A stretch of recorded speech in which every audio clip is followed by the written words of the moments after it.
Este es el segundo episodio de la serie Innovación Social que planeamos con Paulina Cornejo desde la Universidad Centro en México.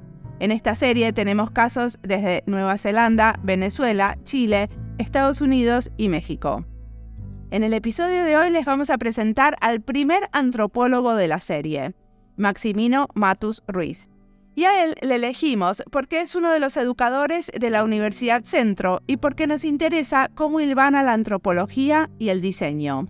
Hablamos de Fab Labs indígenas y en este contexto nos explica que tenemos que hacer una distinción entre Fab Labs impulsados por indígenas y los que están en territorios indígenas.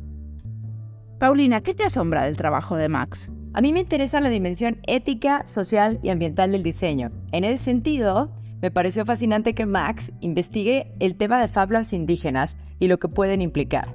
La apropiación por parte de las comunidades, la imposición de un modelo en estos territorios, la explotación, en fin, todas las tensiones, beneficios o efectos adversos que se generan alrededor de su existencia. Encontrar un antropólogo que hiciera estos cruces me asombró. Mi nombre es Paulina Cornejo. Mi nombre es Mariana Salgado y esto es Diseño y Diáspora.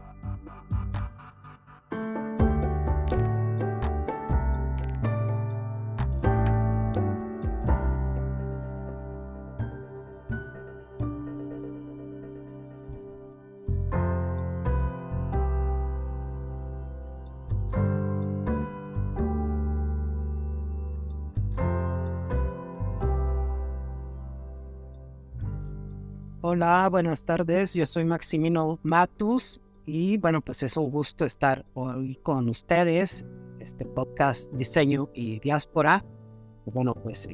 Para platicar un poco sobre mi trayectoria en cuestiones de antropología, semiótica, innovación social. Entonces, espero tengamos una charla ahí extensa y agradable. Y diseño también, ¿no? Así es. Estudiaste antropología, ¿cierto? Sí, yo estudié antropología en la Escuela Nacional de Antropología en la Ciudad de México y luego estudié una maestría en antropología social, también en México, pero en el CIESAS, que es el Centro de Investigaciones y Estudios Superiores en Antropología Social, en Guadalajara. Y ya después fue que me formé como semiólogo en Tartu, Estonia, y como sociólogo en Wageningen, Holanda, que es precisamente donde me encuentro en este momento.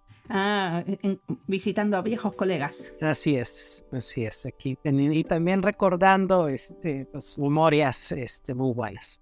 Leyéndote un poco veo que te como autodefinís como tecnoantropólogo. ¿Qué querría decir? Bueno, muy básico, es la intersección de la tecnología con la antropología y lo que nos interesa es conocer de qué manera la tecnología está impregnada en su propio diseño de valores de sus creadores, ¿no? Eso por un lado. Y también cómo la propia tecnología diseña o rediseña la sociedad cuando se pone en práctica y cambia pues, las formas de ser, de hacer, de pensar de quienes se relacionan con dicha tecnología. Como tecnoantropólogo participo en ocasiones en el diseño de nueva tecnología y desde ese marco, podemos decir que construimos a la sociedad. Estamos diseñando a la sociedad cuando participamos en estos equipos que intentamos aportar en el diseño de la propia tecnología, de un lado. Y del otro lado, lo que hacemos es estudiar la propia sociedad que también diseñamos, ¿no? Entonces, es este doble rol constante, reflexivo, en el que nos encontramos como tecnoantropólogos. O sea, como es muy parecido a lo que hacen los que hacemos investigación en diseño o investigación a través del diseño, ¿no? Que de alguna manera es usar esas intervenciones de diseño como herramientas de investigación. ¿Entiendo bien? Así es, pues es diseñar tu propio objeto de estudio, ¿no? Un poco es como cuando estudias estudios culturales, al mismo tiempo eres parte del objeto de estudio y eso es lo complicado, cómo te puedes desaprender y reflexionar al mismo tiempo en este diálogo hermenéutico y reflexivo que implica siempre estar mediado por, en este caso, la tecnología. Muy bien. Es como un poco de investigación-acción, o es de alguna manera una manera de hacer una antropología más relacionada con la práctica, ¿no? Sí, muy aplicada, por supuesto, Y esto viene porque yo entré al mundo de la consultoría hace como 25 años aproximadamente por invitaciones que me llegaron para hacer estudios muy básicos. Por ejemplo, el significado del color de los aceites en la Ciudad de México con jóvenes entre 18 y 25 años, ¿no? Ese fue mi primer estudio, lo recuerdo muy bien.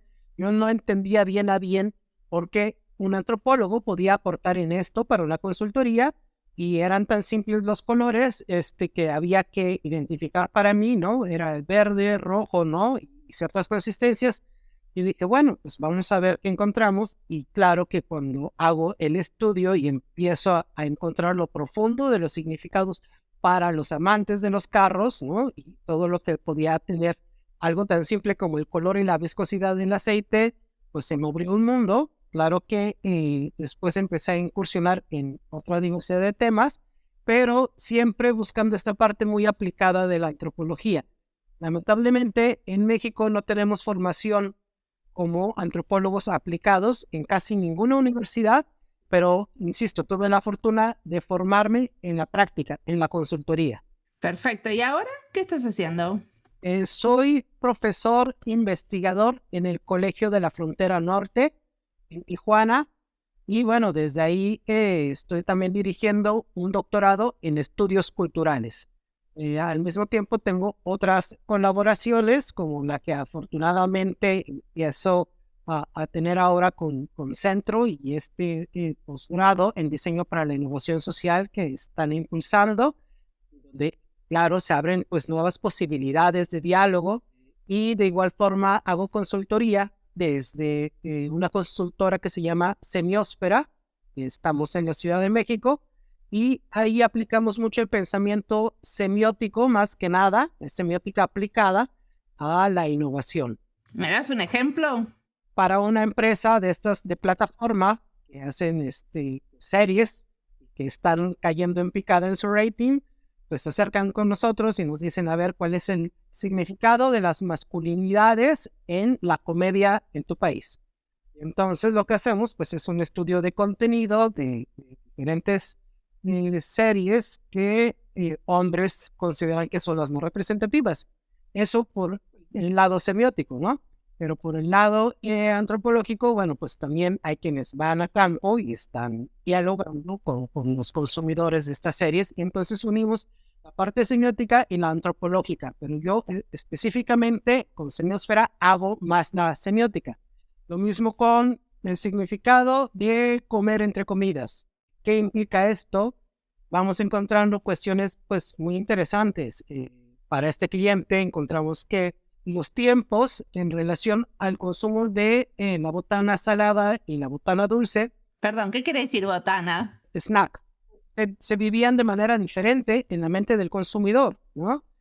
Era como si el tiempo se volviera más laxo cuando era salada, desde una perspectiva semiótica, y cuando era un consumo de snack dulce, el tiempo era como si se detuviera, pero muy rápido, en una pausa que permitía hacer una especie de reboost, ¿no?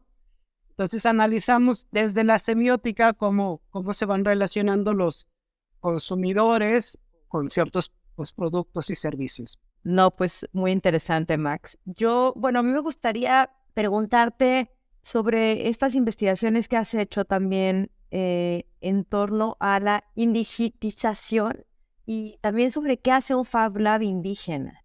Sé que has estado escribiendo y publicando sobre esto, y qué nos puedes platicar al respecto.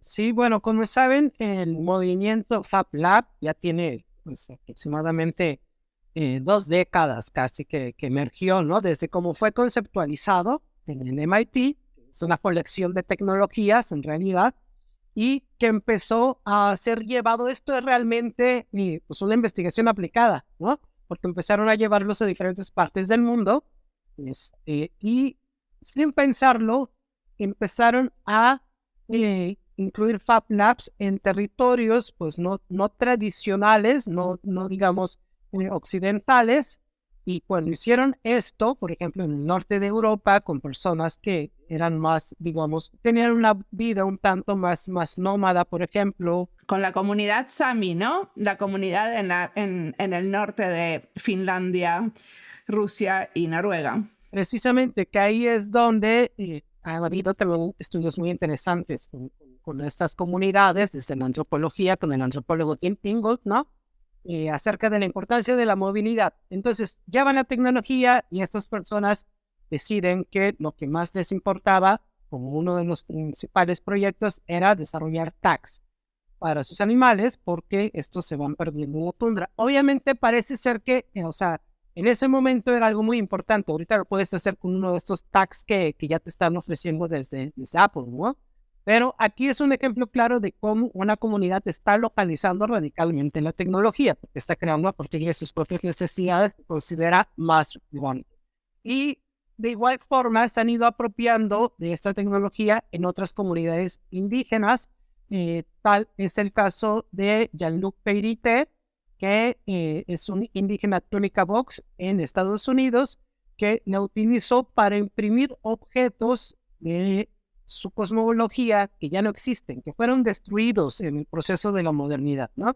Entonces, digamos que si había algún objeto hecho de cualquier material que anteriormente hacía referencia a un dios de la mitología y que por alguna razón no existe, o a una planta o algo relacionado con su cosmología, lo que hizo en conjunto con su grupo, con líderes de su grupo étnico, fue discutir acerca de estos símbolos, de estos objetos que se han ido perdiendo y imprimirlos, materializarlos de nueva cuenta. Y en ese proceso de traducción de los bits a los átomos, empezaron a generar un ejercicio con niños de la comunidad para enseñarles la lengua que también se estaba perdiendo. Al final de cuentas, esto era un programa de revitalización lingüística. En ese sentido, no solo estás enseñando la lengua, sino estás enseñando la importancia de la palabra y cómo se relaciona con lo material y con tu propia cosmología, ¿no? Es decir, el lenguaje por sí solo abstracto en ocasiones pues no tiene relevancia, porque algunos de los objetos con los que se relacionaba el lenguaje, los significados ya no existen en las comunidades indígenas. Y aquí vemos un ejemplo muy interesante de cómo rediseñar parte del pluriverso y cómo generar un programa de revitalización lingüística. Pero de alguna manera yo entiendo, tu artículo también es un poco crítico porque tiene esa idea de que cuando uno está llevando un Fab Lab a una comunidad indígena, de alguna manera también está colonizando, está imponiendo nuevas formas de hacer. Así es, lo que pasa es que tenemos que hacer una diferencia entre los Fab Labs en territorios indígenas y los Fab Labs que son impulsados por indígenas. Y de estos, si de por sí hay muy poquitos, yo solo he contabilizado una docena, ¿no? De estos son los menos los que están realmente dirigidos por indígenas. Entonces, por ejemplo, aquí entramos a un terreno donde hay iniciativas de creativos mestizos que quieren ayudar a las comunidades indígenas a competir a nivel internacional, tal es el caso del Fab Lab Maya, en donde llevan estas tecnologías para acelerar los procesos no solo de tejido, sino de diseño del tejido, para modernizarlos. Por eso yo hablo sobre neoartesanía en este caso. Aquí no importa si la artesanía está jugando un rol central, digamos, en fortalecimiento de la cosmología de las mujeres indígenas, sus comunidades, lo que implica ser mujer en estas comunidades, el tejido, etcétera. No, eso queda de lado. Lo que importa es cómo competir más rápido con la artesanía china, que está invadiendo toda la península de Yucatán. Y entonces aquí vemos como una solución que intenta ser una innovación social mediada por la tecnología digital está, pues, sí, ayudando, pero al final de cuentas no está solucionando nada. Solamente está insertando a estas mujeres a las cadenas globales de valor. Quizás al final de cuentas el impacto que tenga será mínimo, porque sí van a vender más, pero van a estar siendo explotadas de otra manera de sus cadenas, ¿no? O sea, hay un tema de apropiación, perdón, Max, hay un tema de apropiación como en los Fab Labs de las comunidades indígenas, o sea, como de falta de apropiación por parte de las comunidades. Sí lo hay porque es una tecnología todavía muy costosa, es una colección de tecnologías, ¿no? Comúnmente eran como $70,000 lo menos que necesitabas para poder instalar un Fab Lab. Y estos, insisto, eran patrocinados por el MIT. Y si tú entras en este programa, pues requieres dar parte de tus creaciones, aunque sean digitales, al MIT. Y entonces algunos indígenas empezaron a quejar de que esto implicaba una centralización del diseño. Entonces, ¿yo por qué debo de darte mi creación pensada desde mi ontología indígena para que esté centralizada en tu repositorio? Y sí, claro, yo a cambio tengo parte del conocimiento que tú me estás otorgando y tu transferencia tecnológica. Pero ¿quién se beneficia más de esta relación? Como le cuentas, tú estás regalando mundos, ellos están regalando materia. Son cosas que no son comparables en términos económicos. Pero de alguna manera a mí, o sea, eso me hace ruido porque siempre fui como muy activista de que tenemos que compartir y usar licencias abiertas y tratar de que todo el mundo tenga acceso al conocimiento, ¿no? Y por otro lado vos estás diciendo, bueno, cada vez que vos haces eso se produce un extractivismo y hay otros que se pueden estar apropiando de este conocimiento indígena y de la biodiversidad local. ¿Qué hacemos entonces? ¿Qué habría que hacer entonces? Bueno, estamos explorando nuevas formas precisamente de poder reconocer a un nivel de grupos indígenas su propiedad intelectual, y estas formas las estamos discutiendo en un libro donde diferentes artesanos indígenas que están digitalizando sus procesos están tomando dos posiciones. Uno es, en lo que hemos identificado, es la neoartesanía para la autonomía, ¿no? Esta que intenta entrar de manera acelerada al mercado y no se cuestiona por hacer leyes estrictas que cierren al grupo, y otra a la que llamamos craftivismo para la emancipación. Y este grupo sí se quiere independizar. El craftivismo para la emancipación dice: yo no estoy dispuesto a seguir compartiendo mis modelos, mis diseños dentro de una red si esta red no me da la retribución que realmente yo debería estar obteniendo por este tipo de diseño, ¿no? Es muy gracioso que se llame craftivismo y no artivismo. Sí, porque viene precisamente de Peirité, de Jean-Luc Peirité, el indígena Túnica Vox que les comentaba de Estados Unidos, ¿no? Ahí viene uno de sus artículos, y él fue quien desarrolló, de hecho, este concepto hace como 2 años más o menos. Él trabajó, de hecho, en la Fab Foundation. Antes formaba parte, él se dedicaba a montar los materiales a los Fab Labs en el mundo, pero decidió emprender otros proyectos, y él con otras personas empezaron pues a reflexionar críticamente acerca del modelo para los indígenas. Es una, digamos, reflexión relativamente nueva, y por eso es que es un proyecto de investigación. La otra persona de la que les hablaba es Walter González, que es pues la persona que más patentes tiene en Perú, de hecho. Y él está trabajando justamente en reflexionar qué es lo que debemos de hacer desde este tipo de Fab Labs que trabaja pues con población indígena o impulsados desde indígenas.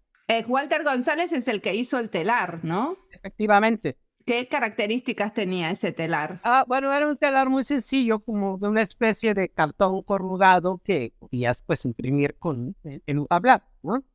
Pero él fue el que lo diseñó. Entonces argumentaba en algún momento que su patente pues no estaba siendo respetada, ¿no? Dentro de muchas otras cosas que ha diseñado. Entonces hay quienes están, insisto, pensando más en un desprendimiento de la red central de Fab Lab, que de alguna manera pues está muy localizada en Boston y en Barcelona. Y hay otros quienes dicen, no, es un debate del cual yo intento ser pues crítico y no tomar ahorita la posición hasta que no termine la investigación. Pero una pregunta, porque no entiendo muy bien por qué no pueden utilizar, por ejemplo, las licencias de Creative Commons, las licencias de creatividad común, o sea, diciendo que quieren ser nombrados. Bueno, no es solo eso, están, digamos, como sabes, tenemos una historia muy grande de explotación de conocimiento indígena en Latinoamérica. Esto implica, por ejemplo, en la nueva biología sintética que está emergiendo a través de los BioFab Labs que están llegando a estos territorios, se puede pensar que es una neocolonización a partir de la extracción de lo que todavía queda, las pequeñas reservas que todavía quedan en estos territorios, ¿no? De este modelo de crecer casi todo. En el caso específico de los Fab Labs, yo lo que estoy digamos, intentando entender es la diferencia entre un Fab Lab que solo está reproduciendo la realidad y la diferencia entre aquellos que están creando la realidad. Cuando estamos hablando de aquellos que están creando la realidad, aquí ya hablamos de una necesidad de licencias diferentes, porque esta creación de la realidad puede estar basada en, insisto, aquellas cosmotécnicas, por ejemplo, desde Yuk Hui, que solo tú como grupo o como perteneciente al grupo indígena sabes cuál es el valor al interior de tu grupo y no tienes necesariamente por qué abrirla y darla gratis al mundo, por ejemplo, y es ahí en donde la lógica de la protección debería ser diferente, ¿no? Porque esto ya implica un trabajo profundo de rediseño del mundo y del pluriverso. Es decir, no estoy reproduciendo solo patrones, no estoy reproduciendo solo textiles. Estoy reproduciendo un mundo que no les pertenece a los occidentales, que no tengo por qué dárselo a los occidentales, y que en todo caso, si lo comparto, no necesito solo el reconocimiento, sino necesito realmente una relación horizontal. Y en ese sentido es parte de las discusiones que se están generando. Hay quienes proponen, por ejemplo, los logicel como una lógica de nueva o un reconocimiento a través de una lógica blockchain. Hay quienes dicen mejor nos vamos a desprender y crear nuestros propios repositorios solamente indígenas, donde solo grupos indígenas estén dispuestos a intercambiar de manera horizontal, los vamos a ocupar y no damos entrada a occidentales. Pero es un debate vivo que se está acrecentando cada vez más porque las nuevas tecnologías obviamente están teniendo un impacto profundo en nuestras sociedades.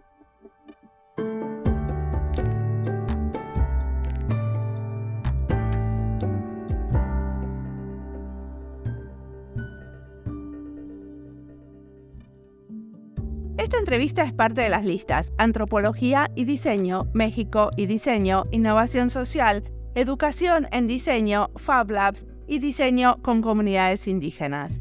Ahora le decimos Diseño y Territorios a esa lista. Cuando le preguntamos a Max cómo investiga un antropólogo, él responde que estamos diseñando a la sociedad y la estamos estudiando a la vez. Diseñar tu propio objeto de estudio. Esto es lo complicado. Creo que la investigación a través del diseño hace eso y se mete de lleno en la misma complicación. Por eso me gustaría ver más antropólogos leyendo a los investigadores en diseño. Para que haya un diálogo de verdad necesitamos más antropólogos también recomendando a diseñadores, porque no me canso de encontrar antropólogos de los que queremos aprender más. Los que estudiamos diseño leemos y nos inspiramos mucho en los antropólogos, pero me parece que para profundizar este diálogo también tendría que pasar que los antropólogos valoren y legitimicen la investigación en diseño. Y porque queremos que el intercambio siga, seguimos enriqueciendo nuestras listas de podcast sobre antropología y diseño, que ya tiene 12 episodios. Sigamos ahora escuchando a Max, que tiene mucho para contarnos.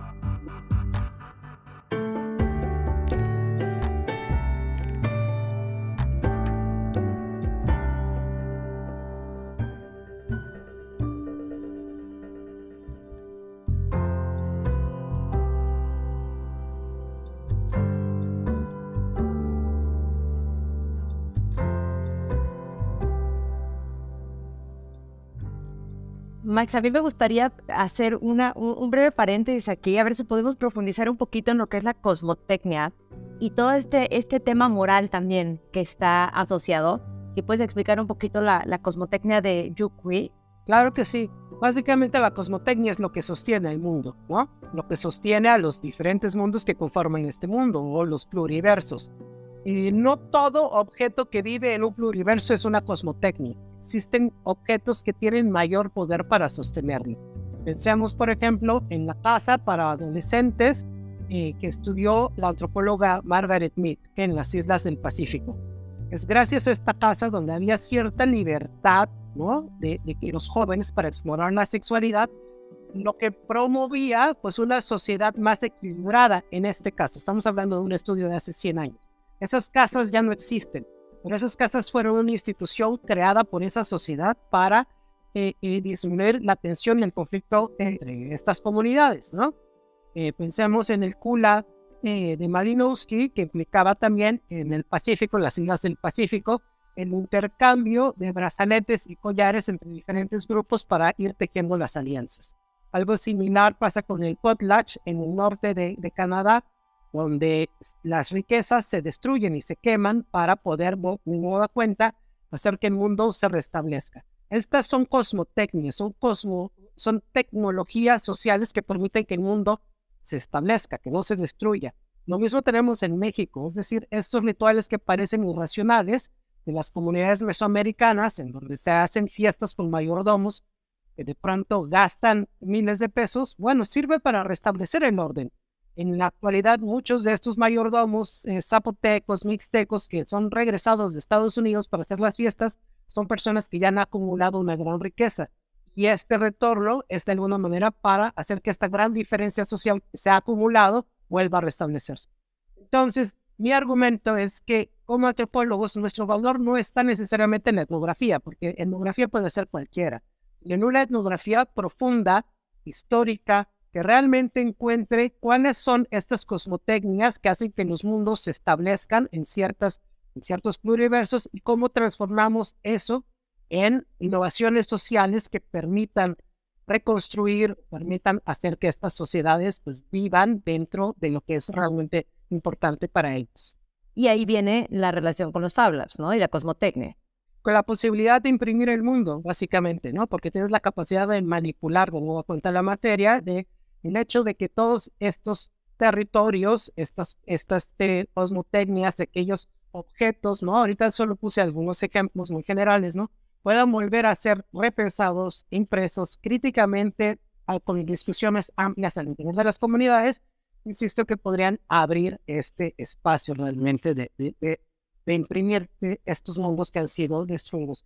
Parte de esto se está haciendo desde creativos mestizos, que claro que han aportado mucho, que no necesariamente es algo malo, pero no vale la pena recrear el mundo por recrearlo. Es decir, no necesitamos, como lo que hicieron en el centro de la Ciudad de México, que hicieron de alguna manera intentaron hacer una maqueta grandísima representando a México Tenochtitlan, ¿no?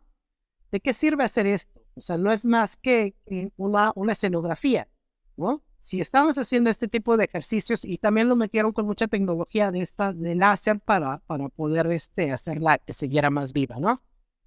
También hay ahora intentos increíbles que han hecho otras personas para, por ejemplo, Teotihuacán o estos sitios arqueológicos, hacen toda una recreación a través de 3D que los puedes bajar en tus impresoras e imprimirlo, ¿no?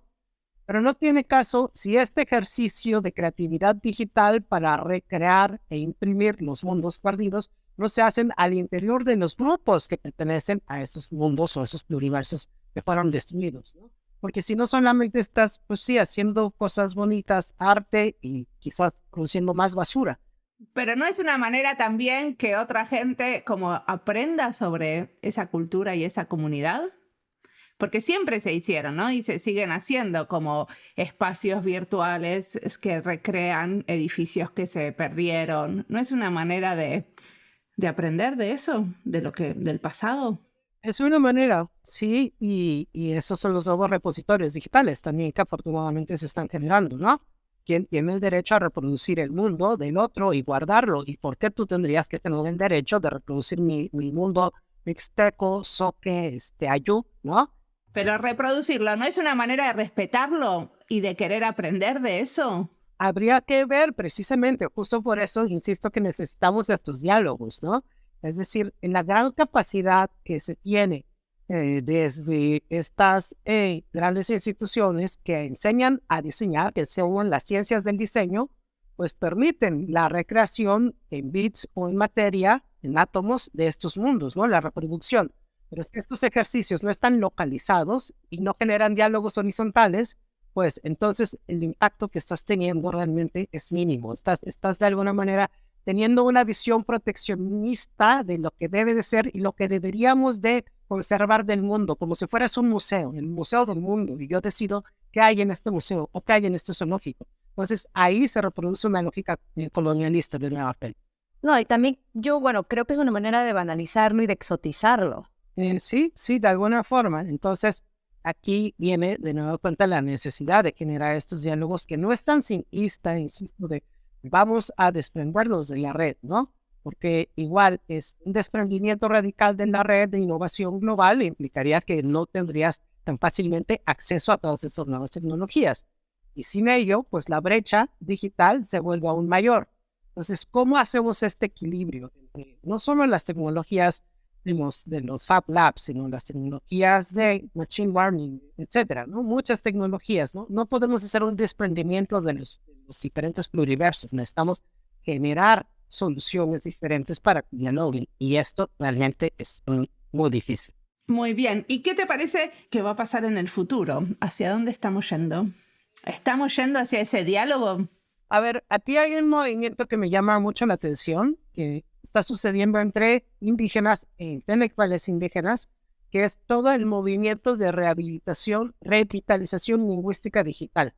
Y esto es muy interesante porque en la pandemia hubo afortunadamente un uso muy interesante de nuevas tecnologías entre comunidades indígenas para reaprender las lenguas, pero no a través de solo cursos mediados por Zoom o WhatsApp, ¿no? Sino de estrategias, por ejemplo, de hacer cuentas en Twitter en donde durante una semana un indígena de algún lugar, de cualquier latitud del mundo, no solo comparte ciertas palabras, sino que va compartiendo parte de su cosmovisión, ¿no? Y de esta forma, pues va contaminando el interés por la revitalización lingüística, por la cosmovisión, entre otros indígenas. También surgieron, pues, arte mediada por la tecnología indígena como Zapoteco Dadaísta 3.0 en Oaxaca, ¿no? Está haciendo cosas interesantísimas. No solo está, digamos, haciendo poesía en lengua indígena, sino que está utilizando las nuevas tecnologías y inteligencia artificial para crear nuevas posibilidades de poesía en su propia lengua, ¿no? Dialogando con nuevas tecnologías y con la cosmovisión indígena. Entonces, ¿por qué creo que es importante? Porque no tiene caso que exista una apropiación radical localizada de los indígenas hacia la tecnología si no conocen su lengua antes, porque no puedes crear, insisto, cosmotecnia si no entiendes cuál es tu cosmovisión, y para comprender la cosmovisión necesitas saber tu lengua. Entonces yo creo que vamos por un muy buen camino. Si realmente vemos que las lenguas indígenas están entrando en un proceso de revitalización y al mismo tiempo estas personas están aprendiendo, apropiándose de manera radical de las nuevas tecnologías, estoy seguro que en algunos años veremos cómo se empiezan a emerger cosmotecnias que realmente tengan un impacto positivo en estas sociedades. De otra manera, simplemente vamos a estar desarrollando tecnologías sin mucho propósito, sin mucha localización, y al final de cuentas, pues no habrá un impacto positivo en estos territorios.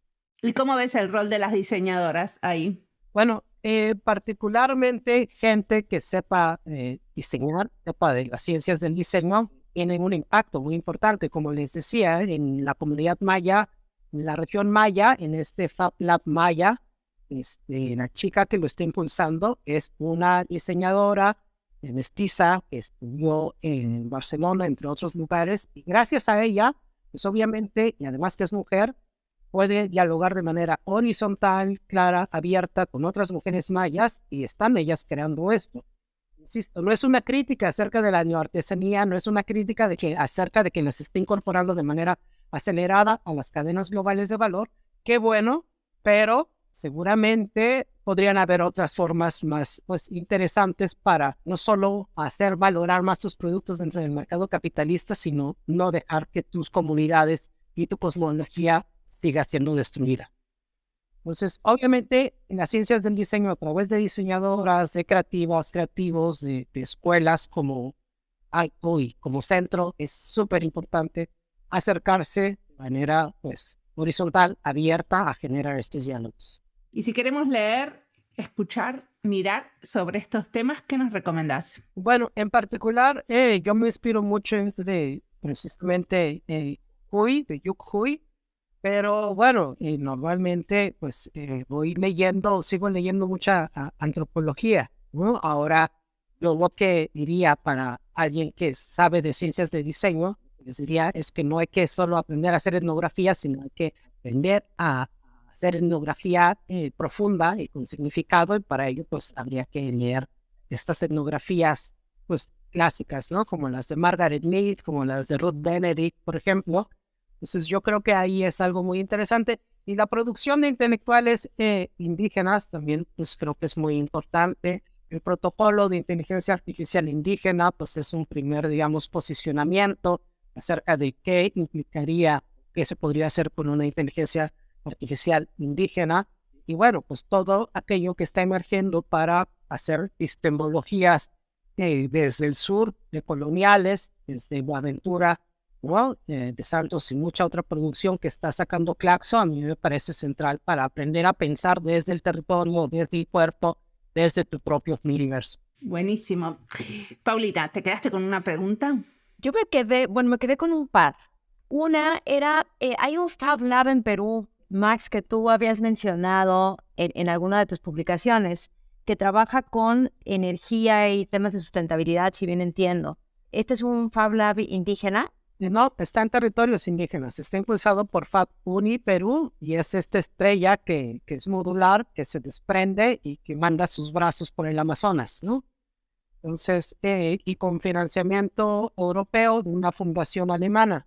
Entonces, le agarró la pandemia, ¿no? Entonces no ha tenido el impacto que esperaba tener. Este es el primer Fab Lab que iba a ser más de BioFab Lab, que iba a estar operando en el Amazonas. Un BioFab Lab quiere decir que trabaja con materiales biodegradables. La idea del Fab Lab tradicional es haz casi todo, ¿no? O crea casi todo. La idea del BioFab Lab es crece casi todo. Entonces, es desde la biología sintética. Un poco jugar con los recursos biológicos que existen en un territorio para crecer todo lo que tú quieras crecer, ¿no? Esa es la filosofía que está detrás del BioFab Lab. Entonces, insisto que aquí, si no hay estos diálogos tan necesarios con los pobladores locales, o sea, no se trata solamente de llevar la tecnología, por más increíble que suene, ¿no? O sea, esto podría ser un extractivismo biológico, si no lo hacemos de manera adecuada. Y digamos, estos BioFab Labs, ¿hay algún lugar en donde funcione realmente un BioFab Lab? A lo mejor en el norte, o sea, ¿hay alguna referencia de BioFab Lab que sí esté funcionando? No te sabría decir la verdad, habría que buscarla, seguramente existe.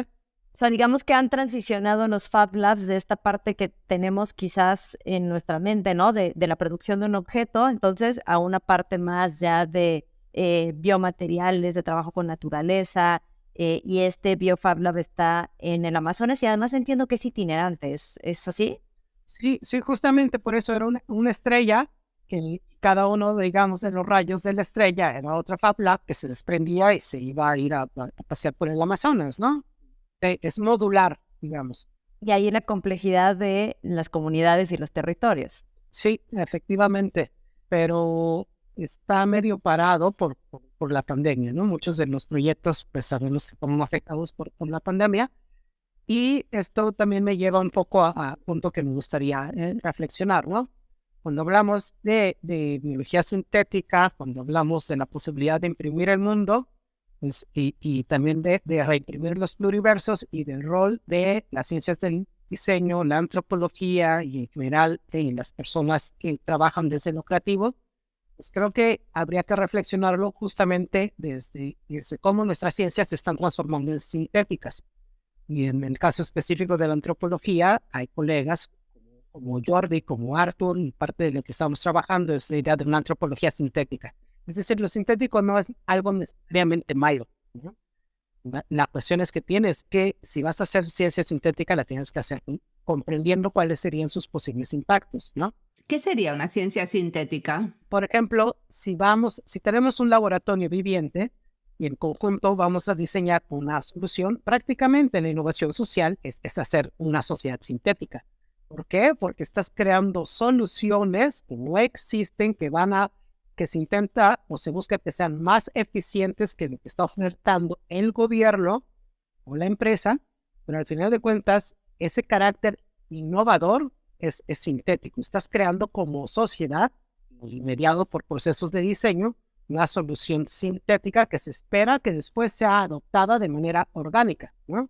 Bueno, pero es como hablar del mundo de lo artificial, como lo que creamos los humanos. Sí, pero anteriormente, por ejemplo, no hacíamos tradicionalmente ciencia sintética desde la antropología, por ejemplo, ¿no?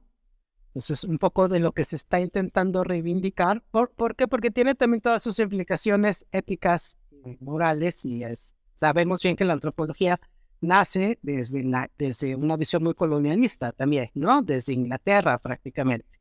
Pero la antropología siempre estudió como las herramientas del hombre y lo que el hombre produce artificialmente. Malinowski, el primer concepto de cultura de Malinowski es que la cultura es artificial, es todo lo creado artificialmente por el humano, ¿no? De alguna forma. Algo no me queda claro a mí. Y entonces, ¿por qué lo llamamos ahora ciencia sintética?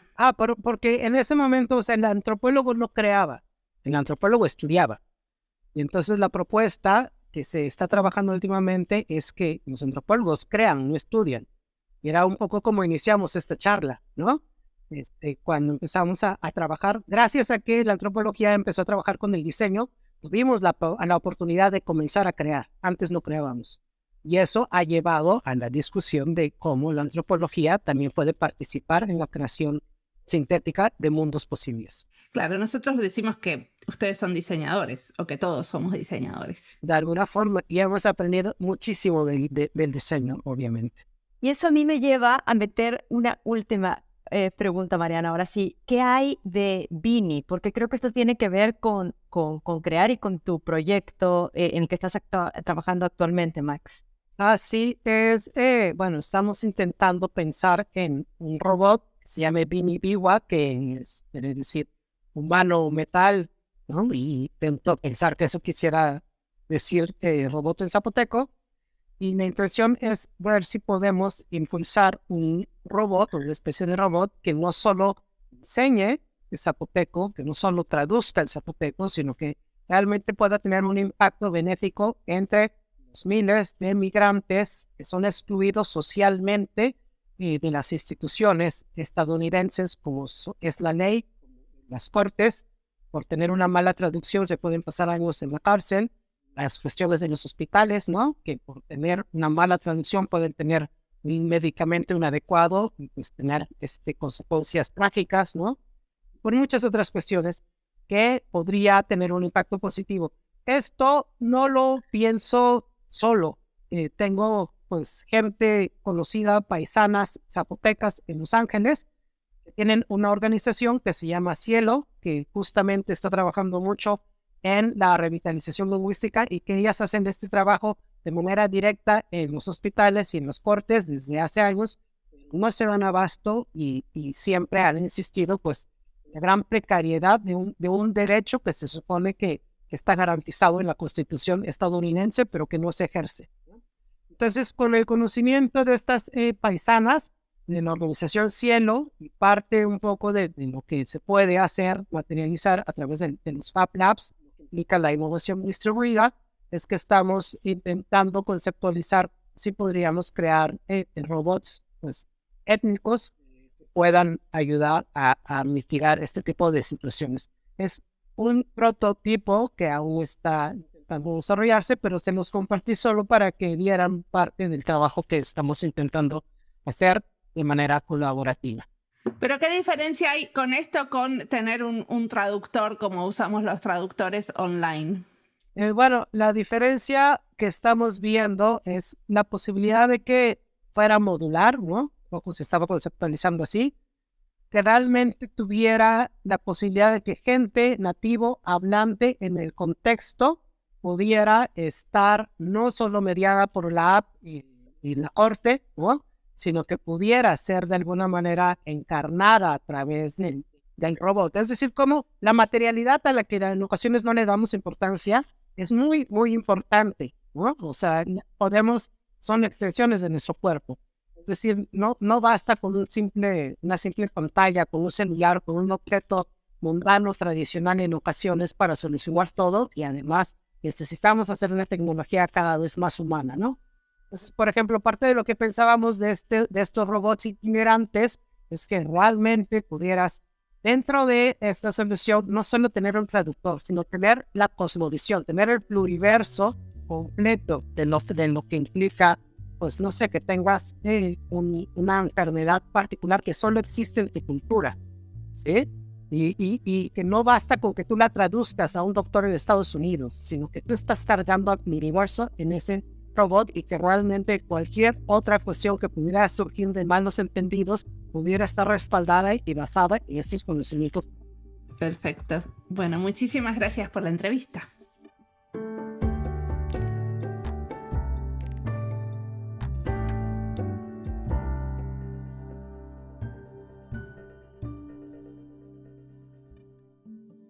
Max nos habla del intercambio con comunidades indígenas en Fab Labs. ¿Eso es algo que hacen ustedes en la Universidad de Centro, esto de hacer intercambios con la comunidad?